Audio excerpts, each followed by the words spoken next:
오늘 우리에게 주시는 하나님의 말씀 봅니다. 에베소서 2장 14절에서 18절 교독하시고 마지막 절은 같이 읽습니다. 그는 우리의 화평이신지라 둘로 하나를 만드사 원수된 것과 중간에 막힌 담을 자기 육체로 하시고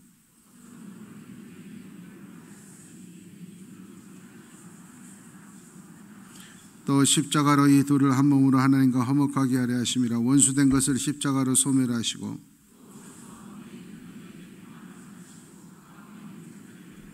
함께 이는 그로 말미암아 우리들이 한 성령 안에 아버지께 나아감을 얻게 하려 하심이라. 아멘. 항구에 정박해 있는 배는 안전합니다. 아무 문제 없습니다. 걱정할 필요도 없습니다. 태풍이 불어도 파도가 높아도 문제 없습니다. 그러나 안전하다고 해서, 아무 문제가 없다고 해서, 걱정이 없다고 해서 그 배를 만든 목적에 맞는 건 아닙니다. 배를 만든 이유는 항구에 정박해 놓기 위해서 만든 것이 아니라 파도를 가르고 항해하기 위해서 위험을 무릅쓰고라도 그것을 파도와 싸우기 위해서 만든 겁니다. 우리의 인생도 마찬가지입니다. 편안하게 나 혼자 우리 가족만 잘 먹고 잘 살기 위해서 하나님이 우리를 이 땅에 만들어 놓지 않으셨습니다. 모든 사람은 하나님께서 천하보다 귀하다 그랬습니다. 이 천하보다 귀한 한 영혼이 다 목적이 있습니다. 그 목적을 이루어가면서 살아야 됩니다. 그렇지 않는 자들은 천국에 가도 구원받아도 부끄러운 구원받고 주님 앞에 갔을 때 혼나게 됩니다. 그날 슬피 울며 통곡하며 후회하게 된다. 성경은 그렇게 말합니다. 예수님의 제자라고 하는 것은 도전할 줄 알아야 됩니다. 그리고 파도를 극복할 줄 알아야 되는 겁니다.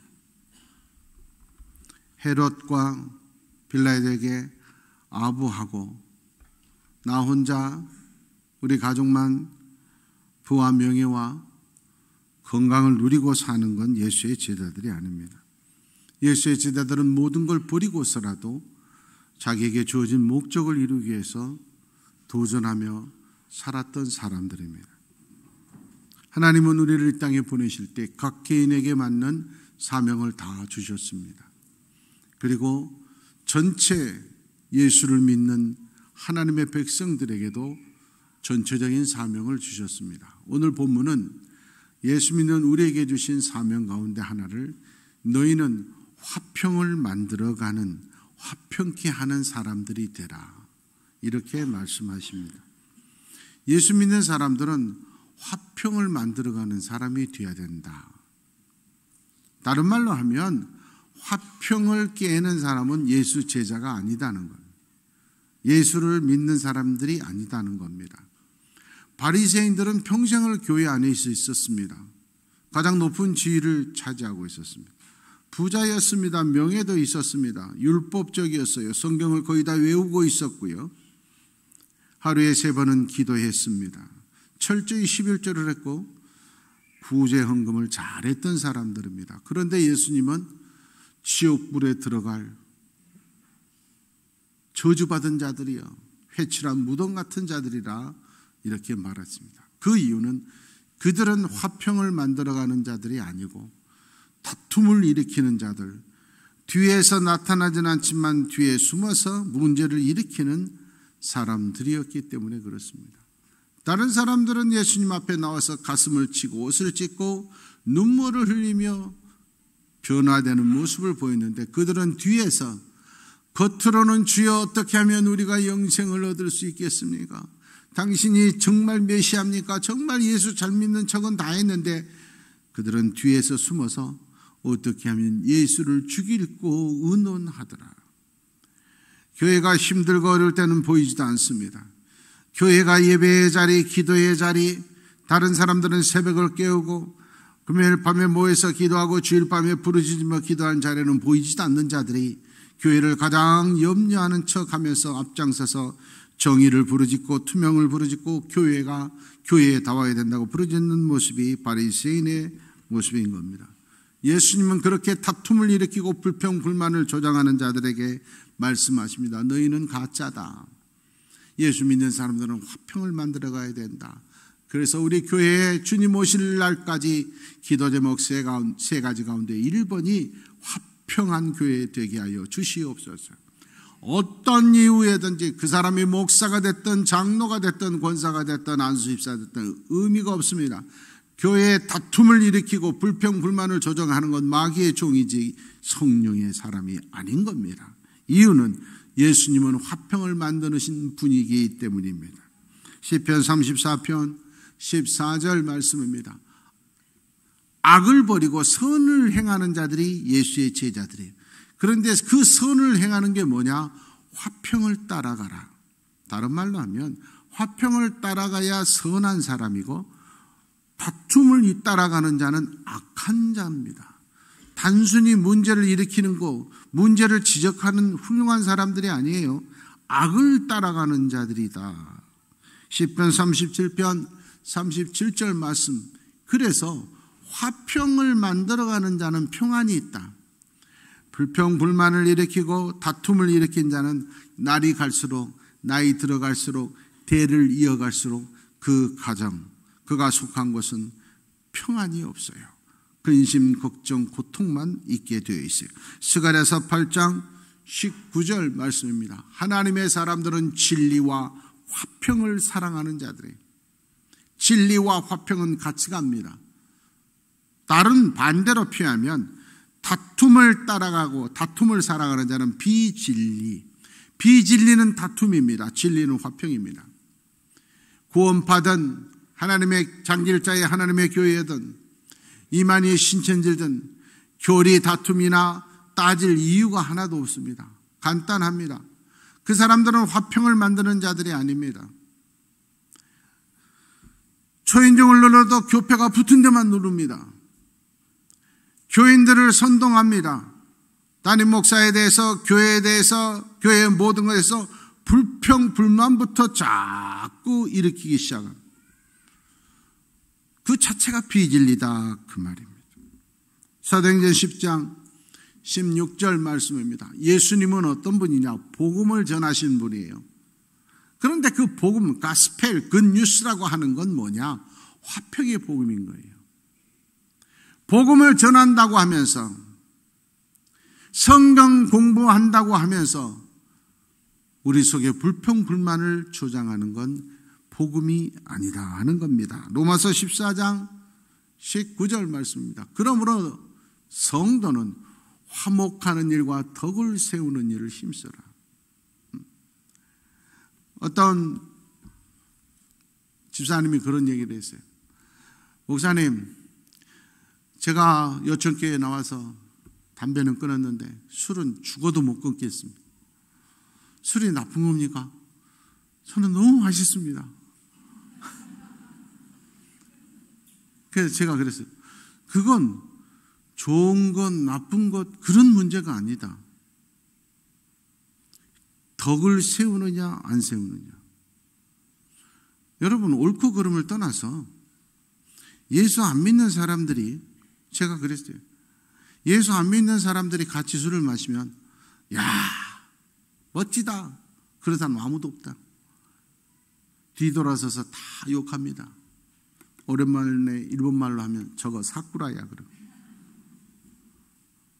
덕이 안 됩니다. 그래서 제가 그랬어요. 두 가지만 약속을 해라. 그러면 술 먹어도 된다. 첫째, 술 먹으려면 예수 믿는 사람끼리 먹어라. 그럼 예수 안 믿는 사람한테 덕을 잃어버리니. 두 번째, 술 마시기 전에 반드시 기도하고 먹어라. 그러면 아무 문제 없다. 옳고 그름의 문제가 아니라 덕을 세우느냐, 이게 중요한 거예요. 내가 집사로서, 여천교회 권사로서, 장로로서 다른 사람들에게 덕이 되느냐, 그러지 그게 옳으냐 하냐. 내가 채판을 거는 일이 다른 사람들 보기에 야 훌륭하냐, 장로가 돼가지고 권사가 돼가지고 덕이 안 되면 그거 하지 말라. 화평을 깨는 일이 되는 거예요. 고린도전서 7장 15절 말씀. 하나님은 화평 중에서 너희를 불렀느니라. 다툼이 있는 곳엔 하나님이 안 계신다는 걸 알아야 돼. 갈라디아서 5장 22절에 보면 성령의 사람들은 반드시 열매가 있어야 돼. 악한 일은 열매가 없습니다. 여러분, 도박을 하면 항상 잃기만 해요. 도박하는 사람들은 반드시 딴 기억이 있습니다. 그런데 열매가 없습니다. 끝나고 나면 다 잃었습니다. 도박은 나쁜 거예요. 이유가 뭐냐? 열매가 없어. 좋은 일은 지금은 힘든 것 같아도 열매가 있어. 성령의 사람들은 열매가 있어요. 성령의 사람들, 올바른 믿음의 길을 가는 성도들은 9가지 열매가 삶 가운데 있어야 돼요. 그 중에 하나가 화평인 걸 알아요. 역으로 표현하면 화평이 아니고 싸운다. 그건 교회 아니에요. 빨리 그 교회에 나와야 돼요. 싸운다. 그건 예수 믿는 사람 아니에요. 마귀의 앞접이에요. 그 사람과 끊어야 돼요. 부모 형제라도 끊어야 돼요. 화평이 아니고 싸우고 다투는 건 마귀의 역사다. 고민할 필요도 없어요. 야고보서 3장 18절 말씀입니다. 하나님께서 화평을 위해 힘쓰고 애쓰는 자들은 반드시 의의 열매를 거두게 축복의 결과를 주신다. 여러분, 화평을 깨는 건 무조건 마귀입니다. 성령의 사람들은, 내 안에 성령이 계시는 사람들은 다른 사람들의 잘못을 보는 것이 아니라 내 잘못을 봅니다. 항상 내 잘못이 보여. 그러니까 회개하고 겸손해요. 그러니까 축복이 넘치는 거예요. 겸손할 수밖에 없는 거예요. 선순환. 반대로 마귀의 지배를 받는 사람들은 내 잘못은 안 보이고 다른 사람들의 잘못만 자꾸 보여. 여러분, 교회 와서 또는 직장 생활하는데 자꾸 다른 사람의 잘못이 보이면, 야, 요즘 내가 명철해졌구나, 투시의 영이 있구나. 그거 아니에요. 내 상태가 지금 아주 안 좋다는 거예요. 아주 안 좋다. 어느 날 갑자기 남편의 잘못된 점이 계속 보여. 갑자기 남편이 잘못한 것은 별로 없어요. 원래 그놈이 그놈이야. 근데 갑자기 보인다. 내 마음속에 남편에 대한 미움이 커져 있어서 그래요. 미움이 커져 있으면 자꾸 안 좋은 것만 더 많이. 사랑하면 좋은 점만 보이게 되어 있어요. 미운 점이 잘 안 보여요. 대부분 저런 사람들이 지은 죄가 많아요.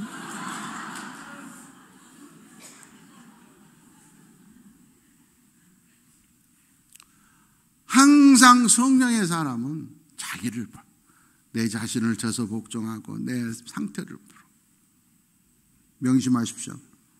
하나님 앞에 보이지 않는 곳에서 무릎 꿇는 시간이 많고 하나님과 둘이 만나는 시간이 많은, 그래서 항상 하나님이 원하시는 화평을 만들어가는 사람 되기를 축원합니다.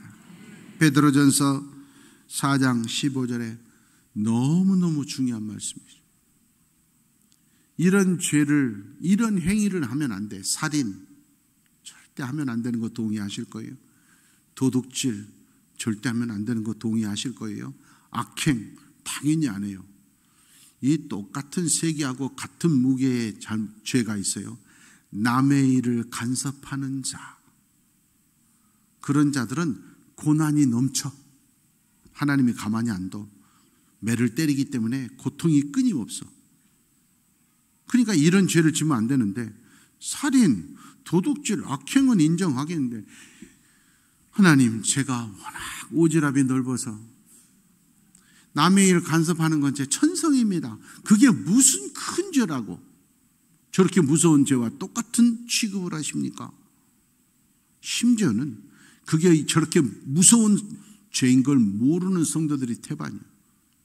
남의 잘못을 지적하고 남을 비판하고 남의 일에 자꾸 간섭하는 사람, 왜 저렇게 무서운 죄냐?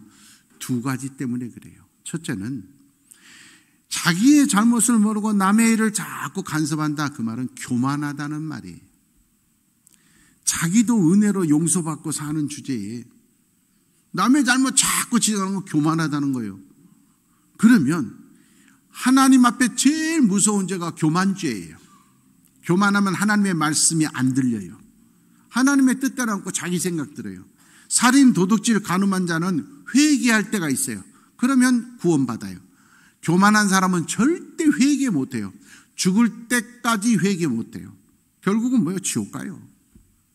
그래서 교만하면 안 되는 거예요. 교만이 멸망의 선봉, 망하고 지옥 가는 1번이 살인, 도둑질이 아니고 교만이에요. 남을 자꾸 지적질하는 자는 이 교만죄를 짓기 때문에 그래요. 은혜로 용서받고 사는 주제에 남을 자꾸 비판하냐? 하지 말라고 내가 그러는데 왜 너는 자꾸 하냐? 교만해서 그런다니까. 죽음의 길을 가는 거예요. 그래서 저 무서운 죄 중에 하나. 두 번째, 남을 자꾸 간섭하고 남의 잘못 지적하고 정죄하고 비판하는 사람이 제가 왜 저렇게 무서운 죄 중에 하나냐? 남을 자꾸 지적을 하면 화목의 공동체가 깨어져요. 그러는 거예요. 여러분, 당회를 하거나 또 부서 교사 회의를 하거나 했을 때 부장 선생님이 김 선생님 왜 10분 전에 나와서 기도해야 하니까 왜 자꾸 늦어요? 지적을 해요. 그러면 내가 잘못했구나. 우리 부장 선생님이 지적을 했으니까 다음부터는 열심히 나와야지. 그런 사람 없어요. 예, 아유 죄송합니다. 그래놓고 속으로 지는 한 달 전에 5분 늘려놓고 깨져요. 공동체 깨져요. 제가 그래서 당회 때나 제가 남 지적하지 말라, 자기 일만 하라. 그 이유가 뭐예요? 남 잘못 지적해가지고는 절대 공동체가 발전 안 합니다. 감정만 상해요. 교만과 화평을 깨는 무서운 죄이기 때문에 살인, 도둑질, 악행과 같은 급의 죄로 성경은 취급하는 거예요. 명심하셔야 돼요. 남의 잘못 간섭, 지적, 비판 말고 내 자신을 쳐서 복종시키고 겸손하고 화평을 만들어가는 복된 여러분 되기를 축원합니다. 화평케 하기 위해서는 저절로 되지 않습니다. 민주주의는 피를 먹고 산다 그랬습니다. 저절로 민주주의가 이루어지지 않아요. 하나님이 원하시는 화평의 공동체도 저절로 이루어지지 않아요. 오늘 예수님은 내가 화평을 이루기 위해서 어떻게 했는 줄 아느냐? 원수된 것을 십자가로 허무셨다. 자기의 육체 피 흘림으로 화평을 만들었다. 이렇게 오늘 성경은 말합니다. 내가 죽어야 화평이 된다 그 말이. 내가 죽지 않아서 화평이 안 이루어지는 거예요. 골로새서 1장 30절 말씀입니다. 십자가에 피 흘림이 있기 때문에 우리가 하나님과 화목하게 돼서 천국 갈 수 있고 성도와 성도가 화목하게 될 수 있는 건 예수님의 피 흘림 때문이에요. 그래서 십자가는 하나님과 우리 사이의 화목함, 이웃과 이웃 사이의 화목함, 하나님과 우리 사이의 사랑, 이웃과 이웃 사이의 사랑의 심볼, 사인인 거예요. 명심하셔야 됩니다. 내가 죽어야, 재물이 되어야 화평의 열매가 맺혀지는 거예요. 서로 대화하고 설득하고 교육으로 되지 않아요. 화평의 공동체는 가정이나 교회나 직장이나 내가 죽어야 되는 거예요. 로마서 6장 6절 말씀입니다. 예수님과 함께 십자가에 못 박혀야 우리 안에 있는 죄가 죽어요. 내가 죽어야 죄도 죽고 예수의 영이 살아나고 의가 살아나고 은혜가 살아나는 거예요. 요한복음 12장 24절에 그러므로 하늘의 밀이 죽어져야 열매가 맺혀져. 죽어지지 않고 그대로 있으면 최대 축복이 하나일 그대로예요. 오늘 하나님께서는 화평을 위해서 우리에게 기꺼이 죽으라고 말합니다. 너희가 화평을 위해서 죽어질 때 내가 축복으로 살려놓겠다는 거예요. 예수를 위해서 예수님의 말씀대로 죽을 때 살게 해주시겠다는 거예요. 성령 안에서 아버지께 나아감을 얻게 하려 하십니다. 내가 죽어질 때, 내가 죽어질 때, 기꺼이 순종할 때 하나님 앞에 갈 수 있는 은혜의 보좌 앞에 서게 된다 하는 거예요. 여러분, 조건이 문제가 아니에요. 사람이 문제가 아니에요. 오래돼서 언젠지도 잊어버렸지만 우리 교회에서 2번에 걸쳐서 성지순례에 간 적이 있습니다. 성지순례 갔을 때 제가 예루살렘의 마가 다락방에서 성도들한테 말씀드린 적이 있어요. 마가 다락방 우리 갔잖아요. 조금이에요. 제가 그랬어요. 거기서 여러분, 이 좁은 곳에 120명이 있었습니다. 화장실도 없습니다. 물도 없어요. 먹고 사는 것도 힘들었고 배변하는 것도 힘들었어요. 모든 것이 열악했고 주변에는 로마 군인들이 잡히면 죽어요. 그런 열악한 환경 가운데 120명이 그 좁은 곳에 있었어도 화목하게 기도에 힘쓰고 있을 때 성령이 임했어요. 반대로 성령이 임했어요. 나가서 복음을 전했더니 많은 사람들이 몰려와서 우리도 예수 믿겠다, 우리도 예수 믿겠다. 하루에 3,000명, 5,000명씩 회개하고 교회가 세워졌어요. 어마어마하게 큰 교회가 세워졌어요. 그 시절에 몇만 명 모이는 교회가 된 거예요. 요즘으로 하면 100만 명이 넘는 큰 어마어마한 교회가 되다 보니까 돈이 굉장히 막 헌금이 얼마나 많은지 몰라요. 그 큰 교회가 되어서 마음껏 예배드릴 수 있었습니다. 어마어마한 교회가 지어졌습니다. 돈은 차고 넘쳤습니다. 그런데 사도행전 6장 보니까 드디어 싸움이 일어나서 히브리파, 헬라파로 갈라지게 되더라. 여러분, 아무리 조건이 좋아도 화평이 깨어지는 곳에는 싸움이 나게 돼 있어요.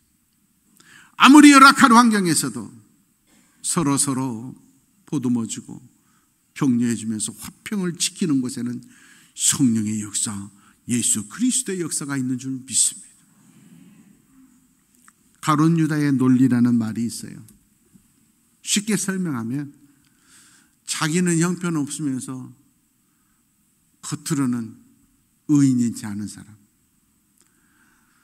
자기 삶은 형편없으면서 겉으로는 정의를 부르짖고 평화를 부르짖는 사람, 이런 사람들이에요. 교회 봉사는 하나도 하지 않고 희생은 하지 않고 11조 안 하는 사람들이 교회에 대해서 예산이 어쩌니 그런 말을 하고, 이건 정의를 외치는 자가 아니에요. 마귀의 종들인 거예요. 가룟 유다입니다. 성경이 이렇게 써져 있어요. 요한복음 12장 6절 말씀에 보면 가룟 유다가 아니 300데나리온이나 되는 어마어마한 비싼 향유를 예수님한테 부었어요. 막달라 마리아 정신이 있냐 없냐. 요즘 돈으로 하면 한 5천만 원 정도는 돼. 1년 연봉이니까. 그 비싼 것을 예수님 발에 붓냐. 그거 가지고 불쌍한 사람 도와주면 더 좋잖아. 맞는 것 같은데 성경은 이렇게 말합니다. 정말 가난한 자들을 돕기 위한 것이 아니라 그는 도둑이단 말이에요. 그 안에 도둑의 만보가 있어서 그런 거다. 이게 가룟 유다의 논리. 다 같이 통성기도할 때는 입이 닫혀서 소리를 못 내요. 그런데 문제가 생겨서 대책회의할 때 비상시국 뭐 이런 거 할 때는 소리가 커요. 통성기도 한 번도 못 해보고 방언기도 한 번도 못 해보고 부르짖어 본 적이 없는 사람. 문제가 생길 때는 득세하는 거예요. 그래서 문제를 일으키면 안 되는 거예요. 마귀의 종들이 설치는 순간이기 때문에. 누군가의 제물이 되어서 예수님 말씀 듣고 화평을 만들어 가야 돼. 힘들고 어렵지만은 목적이 있는 사명자의 길을 걸어가야 돼요. 편하게 항구에 정박해 있는 배가 되지 않기를 원합니다. 이번 한 주간도 참 바빴어요. 사실 우리 교회에만 있으면 저도 편하고 쉽고 부러울 게 없어요. 이제 25년째 있으니까 누가 힘들게 하는 분도 없어요. 또 있어도 그러려니 하고 제가 안 움직여요. 이제 갈 데도 없어요. 은퇴해야 돼요. 여기서 걱정 없어요. 우리 교회처럼 목사 사랑해주는 교회 없어요. 다 부러워해요. 편하게 살면 좋아요. 그런데 제가 이번에도 느낀 게 그거예요. 이게 사명을 가지고 사는 게 참 보람다. 말씀을 전합니다. 이번 집회 가서도 얼굴이 다 굳어 있어요. 얼마나 상처가 많은지. 부흥회 가서 첫날 부흥회를 인도하는데 인도하기 전에 차 마시면서 장로님 한 분이 그러세요. 우리 아들 어렸을 때 장래 희망이 목사였습니다. 그런데 우리 교회 목사님들 보고 목사 안 되겠다고 그랬습니다. 이건 어쩌란 말이야. 부흥회 하는 목사고 길을 죽여도 문수가 있지. 성도들이 목사에 대한 기대감 이런 거 전혀 없어요. 얼마나 상처를 많이 받았는지 참 불쌍하더라고. 집회를 하는데 너무너무 답답하고 우리 미리암 기도팀들도 힘들었을 거야. 영적 싸움이. 그런데 수요일 날 마지막 얼굴이 달라졌어요. 확 하는 거예요. 담임 목사님이 그래요. 우리 교회는 절대 아멘 안 하는 교회인데 우리 교인들처럼 우리 교회가 이렇게 아멘이 크게 하고 울면서 기도하고 이렇게 은혜 받는 거 감사합니다. 감사합니다. 장로님들도 첫날 한 명밖에 안 나와 있더라고. 장로가 마지막은 5명이 다 나와가지고 감사합니다 목사님 인사 얼마나 뿌듯하고. 금요일날도 새벽 4시 반에 일어나서 출발해가지고 저녁에 신안군, 진짜 신안은 제가 잊을 수 없을 것 같아요. 먼 동네가 들어가도 끝이 없더라. 그 끝에 가서 저녁에 집회 인도하고 교회에 도착하니까 저녁 12시, 새벽 4시 반에 일어나. 몸은 피곤하고 힘들지만 그 장로님들이 은혜 받고 장로님들이 울면서 기도하고 회개하고 그걸 보면서 얼마나 감사하다. 편안함을 따라가지 마십시오. 피곤하고 지치고 힘들어도 보람 있는 길, 목적 있는 삶, 사명자의 길을 걸어가시기를 바랍니다. 마태복음 5장 9절에 그런 자들에게 축복을 주십니다. 내가 제물이 되어 화평을 만들어가는 사명자들은 하나님의 아들이 되게 하신다. 남자 여자 둘이 만나서 가정을 만들고 둘이 맞벌이 해가지고 30평 아파트 하나 장만하려면 15년 걸린대요. 그런데 아빠 잘 만나가지고 능력 있는 엄마 잘 만나가지고 결혼 선물로 아파트 하나 선물 받고 출발하면 15년 빨리 산대.